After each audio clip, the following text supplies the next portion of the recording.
عايز تحول جسمك من كده لكده، بس لو عاوز تبني as much muscles as you can scientifically and naturally, this is the video for you. والنهارده جبت لكم a physiotherapist from Heart Future University عشان يشرح لنا ببساطة كل حاجة احنا محتاجين نعرف عن how to build muscle. سواء لسه مبتدئ او بتروح الجيم بقالك فترة ومفيش نتيجة، الفيديو ده معمول عشانك. ومنضيعش وقتكم، let's get into the video. Welcome back to the Isra Show. النهارده على شمالي عندنا a physiotherapist from Heart Future, a clinical and sports nutritionist, and a WNBF athlete. أخويا زياد فهمي. ايه الاخبار؟ اهلا وسهلا. انا مبسوط ان انا في ذا اسرا شو. دي اكيد تبقى احسن ابيسود على الشانل، فانت لازم دلوقتي تعمل سبسكرايب حالا، شير الفيديو، واوعدك ان احنا هنفيدك اول فيديو ده. لا كل حاجه عن في كلام جاي ما اتقالتش قبل كده. اوكي، قبل ما نخش الجيم وتاخدنا الرحله بتاع التمرينه، عاوزك تفهمني الفرق بين مفهومين انا بسمعها كتير، اللي هي اولد سكول تريننج والساينس بيست تريننج. نبدا بالاولد سكول تريننج. الاولد سكول تريننج هو من اكتر الحاجات المشهوره عموما، لان طبعا بادي بيلدرز المعروفه كلها بيلعبوا بيه، زي ارنولد، روني كولمان، جاي كاتلر. فالناس بقت بتحاول تمشي على نفس البروجرام بتاعهم.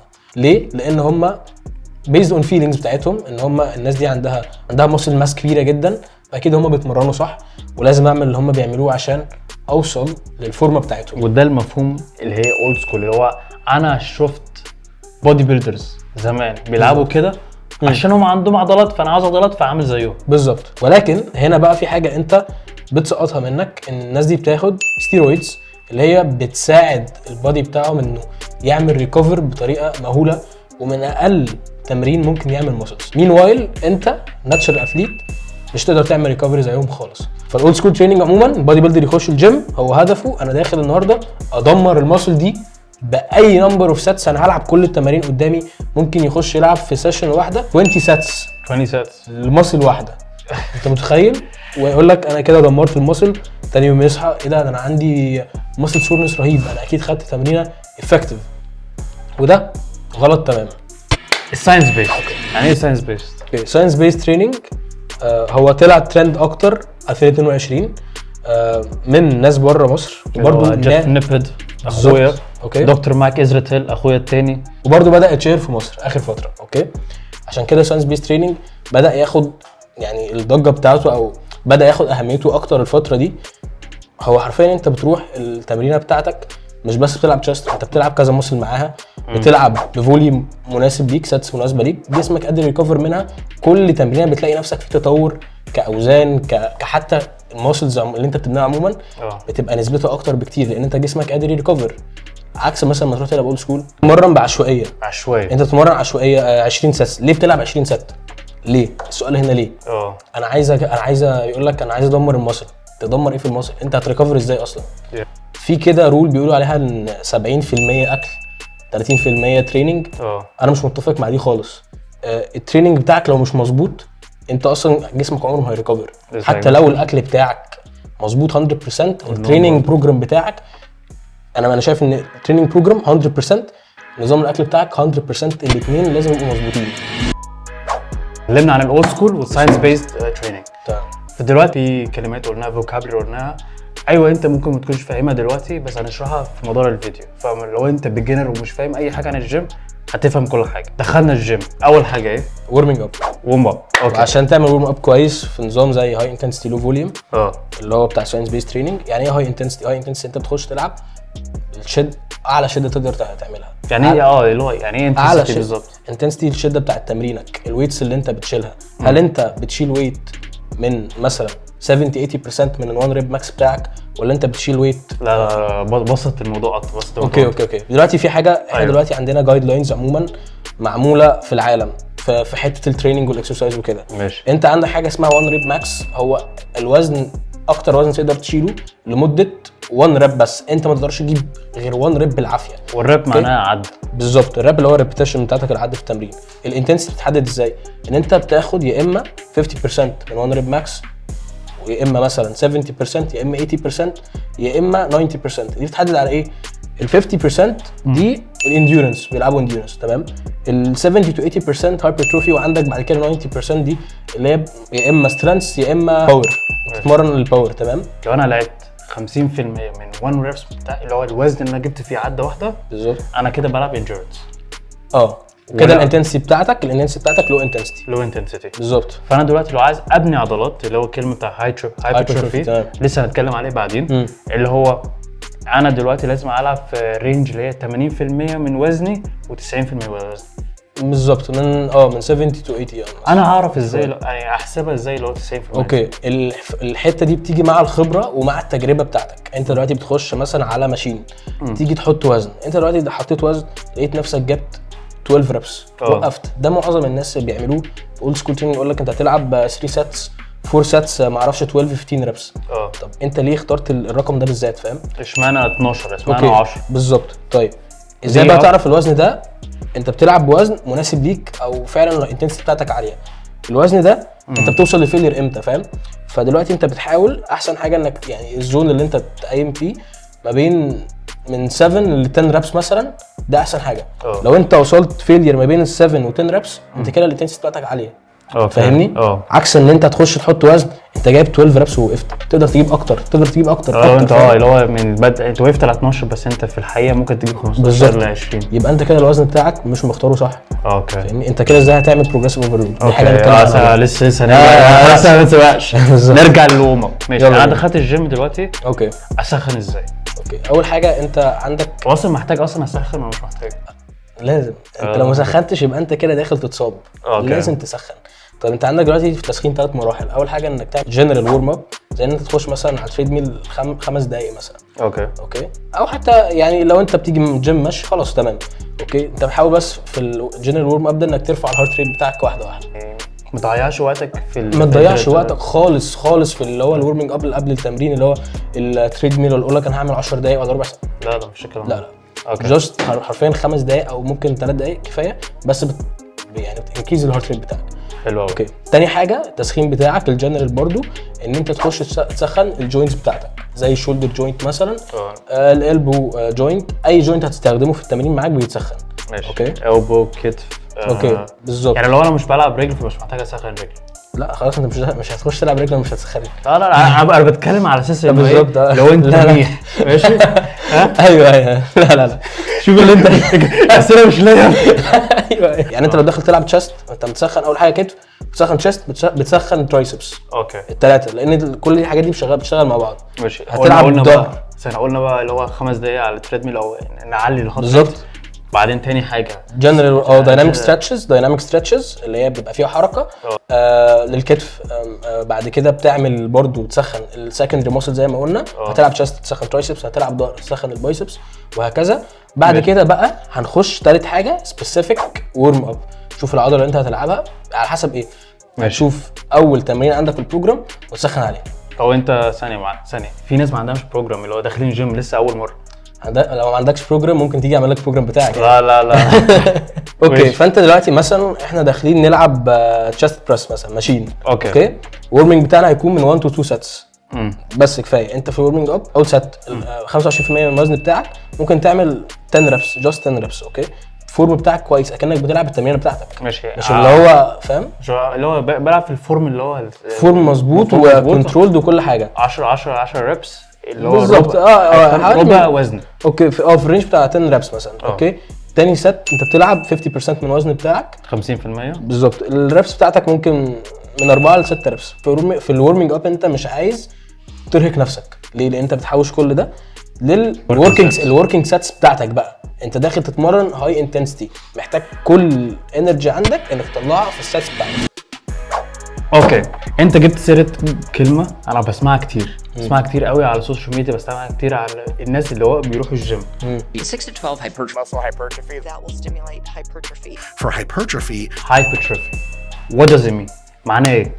hypertrophy انك تزود الماسل ماس بتاعك. الهايبرتروفي انت بتحاول برضو تلعب بانتنسيتي عاليه وبتحاول توصل للفيلير. بص الماسل هايبرتروفي او الماسل بتكبر ازاي؟ انت عندك 3 كونسبتس. حلو. اول حاجه ميكانيكال تنشن. اوكي تاني حاجه عندك ميتابوليك ستريس. تالت حاجه عندك ماسل دامج. ماشي انتوا أوكي. كلمات كبيره قوي. احنا بسط كل الدنيا. ده هنبسط الدنيا. اول حاجه قلت اوكي، ايه؟ ميكانيكال تنشن. انت دلوقتي الماسلز بتاعتك عباره عن اكتينومايسين، وفي عندنا ريسبتورز على الماسل، ماشي مستشعرات، دي بتبدا تحس التنشن اللي وقع على الماسل. انت دلوقتي مثلا شيلت ويت ده مثلا 10 كيلو، حلو، ماشي. شيلت ويت غيره 20 كيلو، اوكي. الماسل مش عارفه انت شايل وزن قد ايه، بس هي بتحس التنشن اللي وقع عليها. اوكي. كل ما انت بتكون شايل وزن اتقل انت بتعمل ميكانيكال تنشن اكتر. ده اول كونسبت عندنا هو الميكانيكال تنشن. ده من اهم الكونسبتس لو انت عايز تعمل ماسل بجد. في شروط مهمه جدا، انت مش عايز تشيل وزن مريح، يعني انت عايز تمرجح، ده مش هينفع تماما. الاسنشلز عندك الفورم بتاعك يكون مظبوط.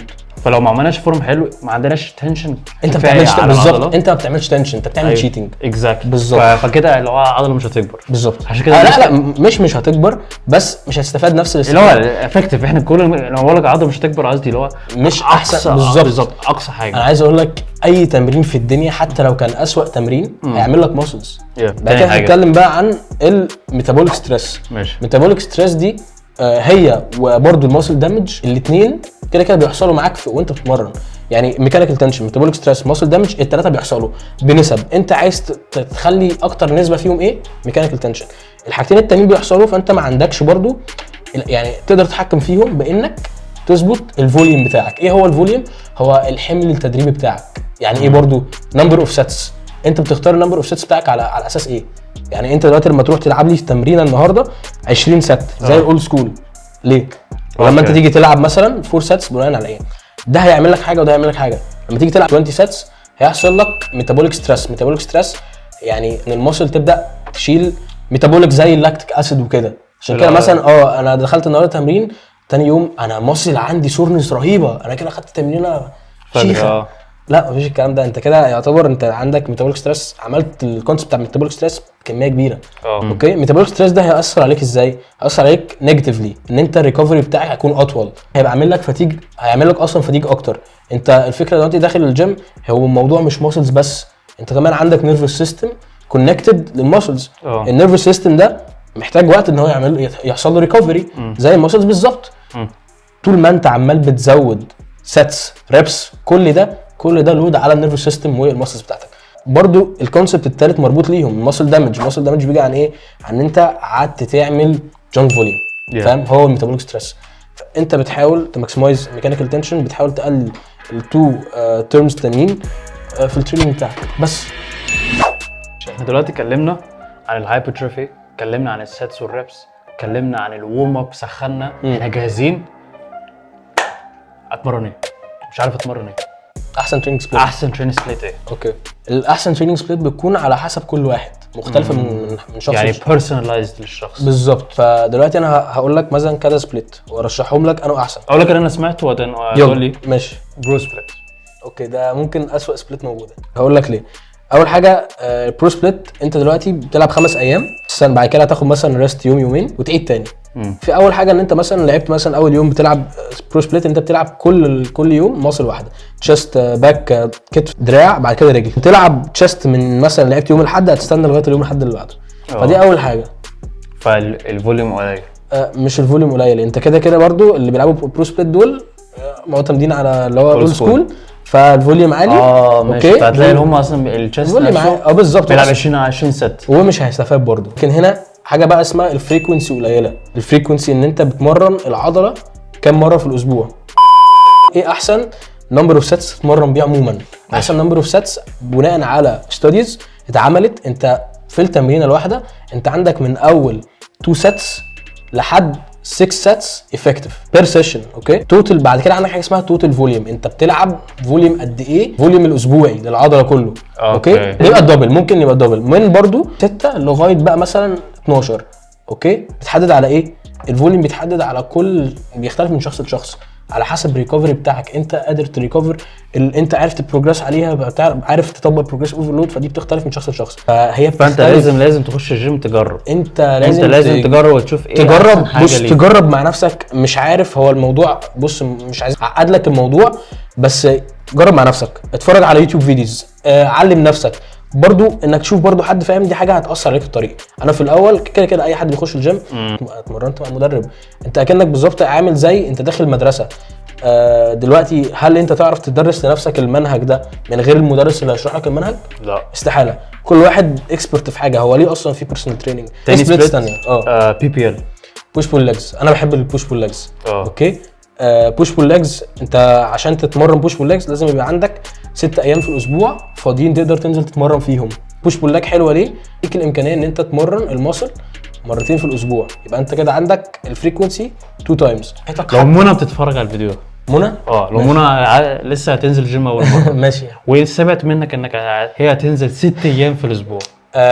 لا احنا مش هنقول ننزل 6 ايام في الاسبوع. انا لسه بقول لك ليه. انا بقول لك ده مناسب للناس اللي عندها 6 ايام فاضيه في الاسبوع. انا في الاجازه انا عندي 6 ايام فاضيه، انا بحب اروح الجيم. انا عم متوحد ما بخرجش فاهم.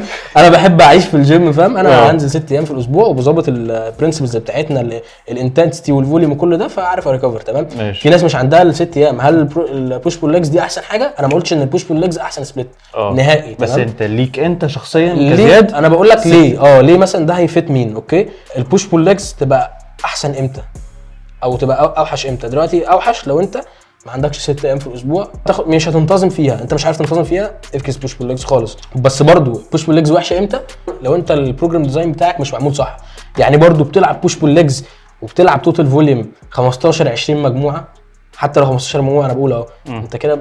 طب انت ايه الفرق ما بينك وبين البرو سبليت؟ انت بالعكس انت بتفشخ نفسك اكتر، اللي هو انت بدل 15 زائد 15 تانيين بالظبط. انت تخيل بتروح مثلا النهارده في تمرين بوش لعبت مثلا برضو 15 سيت للتشست، وبعديها ب3 ايام رحت لعبت 15 سيت تاني، انت بتلعب 30 سيت. فانت كده وده انا بتكلم في فكره اللي هو ده طبيعي عند الناس كلها، ودي المشكله اللي هو معظم الناس بيخشوا الجيم عندهم تشست يلعبوا 3 سيتس دمبل بريس اللي هو كفلات، 3 انكلاين و3 فلاي.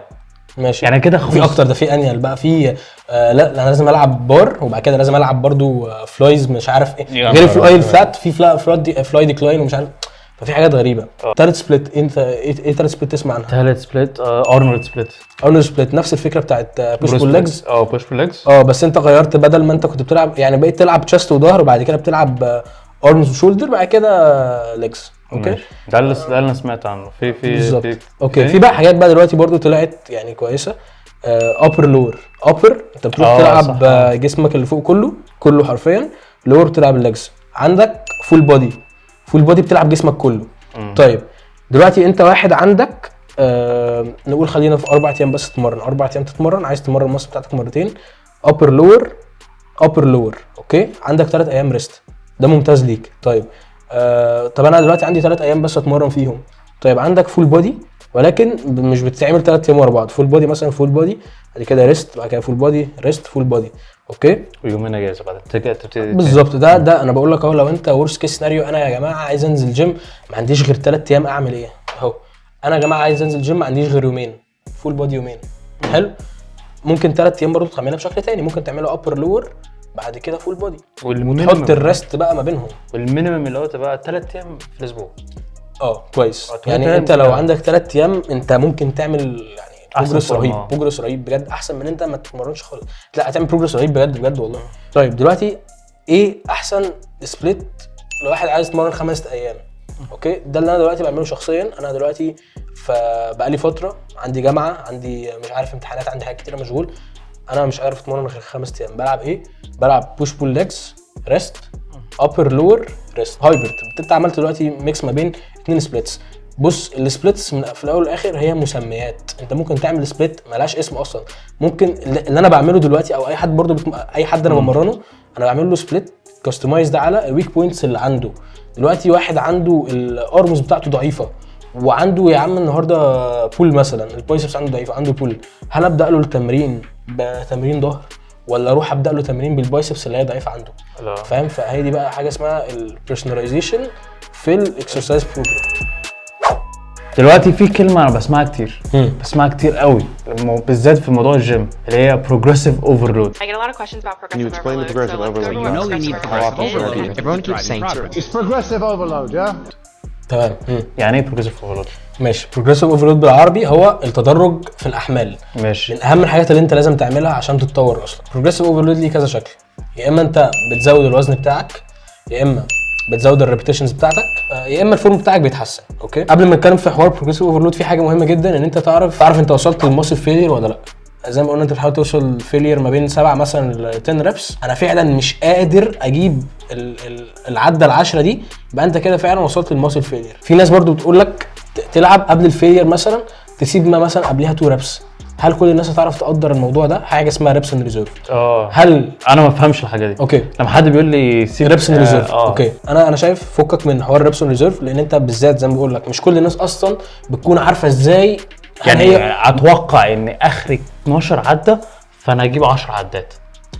ده بس لا، بس انا بقول لك عرفني ان ال 12 عده دي اخري. بالظبط. في ناس اصلا مش بتكون عارفه تقدر هل هي وصلت لماسل فيلير ولا لا. اوكي، احسن حته تتطور فيها بتعمل بروجريسيف اوفرلود في الرابس بتاعتك ايه؟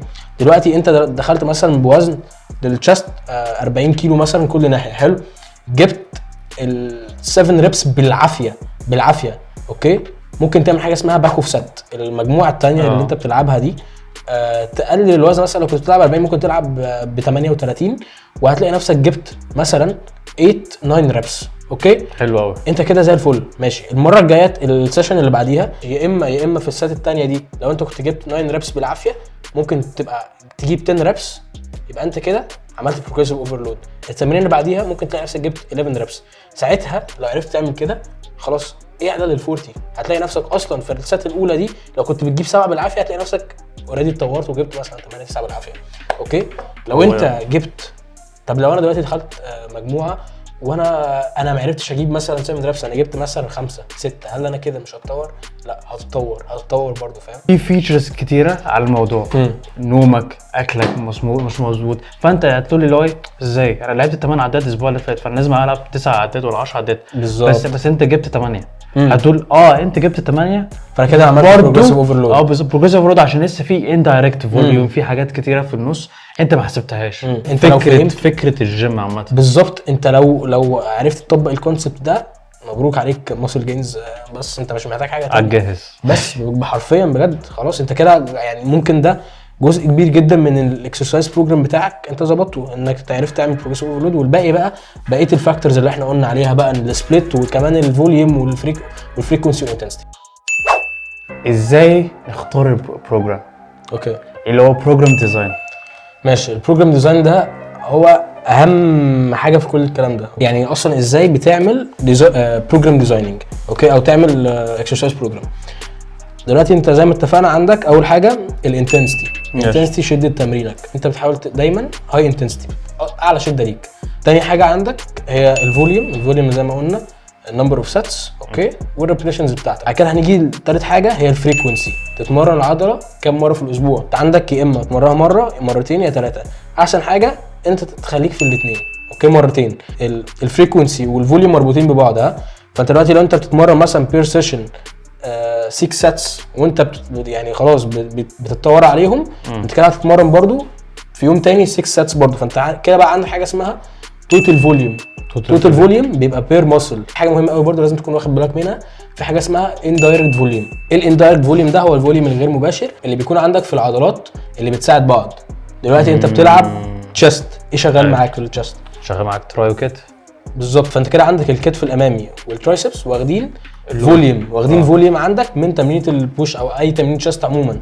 فهنا برضو بتتحسب ازاي؟ كل مثلا سيت انت لعبتها للتشست، مثلا لعبت تشست بريس ماشين، فانت كده بتحسب برضو نص سيت مثلا للترايسبس، نص سيت للكتف الامامي.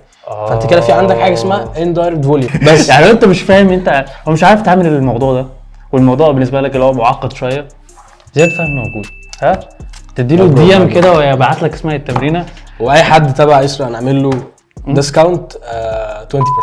يا نهار ابيض 20% ده كتير يعني. 20 ازاك فور فري. ازاي بقى تختار التمارين؟ الاكسرسايز سيلكشن. ماشي، اوكي، خلينا متفقين زي ما قلت، اي تمرين هتلعبه حتى لو اسوأ تمرين هتطلع لك عضلات. التمرين ده هل يستاهل ان انت تلعبه، ولا في حاجات احسن وهتدخل مثلا حاجات مش مفروض تتمرنها، ممكن يجيب لك اصابه؟ في تمارين ممكن تعمل لك اصابه. انت بتختار التمرين بناء على الماسل دي بتعمل ايه هي الماسل اكشن. دلوقتي انت مثلا خلينا نتكلم في عضله زي الظهر.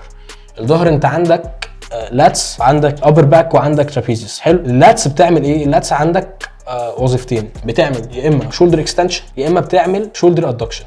اوكي، فانت عندك وظيفتين دلوقتي. الشولدر اكستنشن بيحصل معاك في ايه؟ في تمرين زي النارو روز، اوكي، وعندك تمرين زي برضو اللات بول داون اللي هو برضو كلوز جريب، اوكي، او الالياك لات بول داون. عندك الشولدر ادكشن بيحصل في ايه؟ في اللات بول داون الوايد. حلو. فدلوقتي احنا اخترنا دلوقتي 3 تمارين لللاتس اهو بناء على الماسل اكشن. فهمت دلوقتي الماسل اكشن، عرفت ازاي تختار التمرين، ايه بقى احسن تمرين. اوكي، خلينا دلوقتي نتكلم حاجه زي الابر باك. احنا قلنا وايد روز. ماشي. وايد روز ده انت ممكن تلعبه يا اما بار بنت اوفر روز، انت عارف التمرين ده اكيد صح؟ أيوة. اوكي، فهنا انت مشغل ايه معاك؟ مشغل اللور باك. مليون في المية هتلعبه فورم غلط، محمل على ظهرك. بعد كده مثلا يجي يقول لي انا عندي ديسك بعد سنه مثلا. انت اصلا بتمرن ايه من التمرين ده؟ انت عايز تمرن ايه؟ انا عايز امرن الابر باك، عايز احط اكتر تنشن على الابر باك. ماشي. ليه احط على اللور باك؟ فانت دلوقتي ايه احسن بديل؟ هو حاجه في تمرين فيه ستابيليتي اكتر زي ايه؟ chest supported wide rows زي اللي احنا لعبناه. ايوه بالظبط. انت ستيبلايزد جدا، كل اللي انت بتعمله انت بتعمل اكشن ثابت تقدر تطبق فيه بروجريسيف اوفرلود اللي احنا هنتكلم عنه بقى اصلا، فاهم؟ النقطه الثانيه في بعد الاكسرسايز سيلكشن في حاجه اسمها اوضاع التحميل. اوضاع التحميل دي ليها علاقه اكتر بالبايوميكانكس. حلو. ماشي. دلوقتي احنا مثلا في الفيديو احنا لعبنا كنا بنلعب في البايسبس، لعبنا بايسبس كنت اصلا اوريكم، لعبنا بريتشر كيرل ماشين، اوكي، ولعبنا نفس التمرين بالدمبلز، بريتشر كيرل بالدمبل.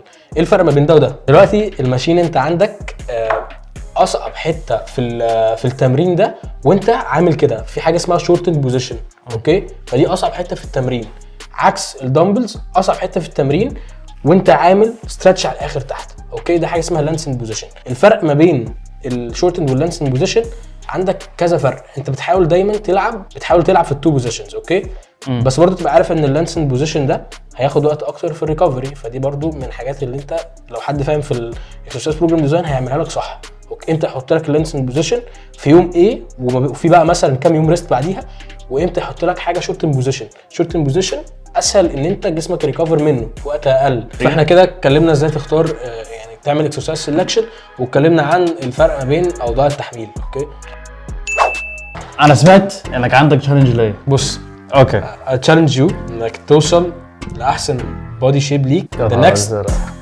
3 months. 3 months يعني بالظبط على السمر. السمر. النهارده يوم ايه؟ النهارده 21. يعني انت عندك 5 6 7 تكون جاهز.